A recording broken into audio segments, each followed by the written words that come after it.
اے کاش کہیں ایسا ہوتا کہ دو دل ہوتے سینے میں، ایک ٹوٹ بھی جاتا عشق میں تو تکلیف نہ ہوتی جینے میں۔ دو دلوں کا تو پتہ نہیں پیارے ویورز، لیکن ہم آپ کو دنیا میں موجود ایسے جانوروں کے بارے میں بتائیں گے جن کے پاس کم از کم دو اعضائے تناسل ہوتے ہیں، اور ساتھ یہ بھی بتائیں گے کہ آخر ان کو دو کی ضرورت کیوں ہوتی ہے۔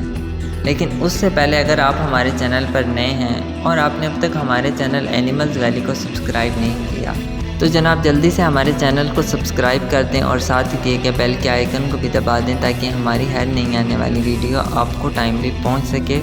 تو چلتے ہیں آج کے ٹاپک کی طرف۔ سانپ اور چھپکلی ان جانوروں میں سے ہیں جن کو دو اعضائے تناسل ہوتے ہیں۔ اس کی وجہ سائنسدان یہ بتاتے ہیں کہ ان جانوروں میں اعضائے تناسل ان ٹیشو سے پیدا ہوتے ہیں جن کو ٹانگ بننا ہوتا ہے، جبکہ دوسرے جانوروں میں ان ٹیشو سے پیدا ہوتے ہیں جن کو آخرکار دم بننا ہوتا ہے۔ دوسری وجہ جو کہ اہم ہے،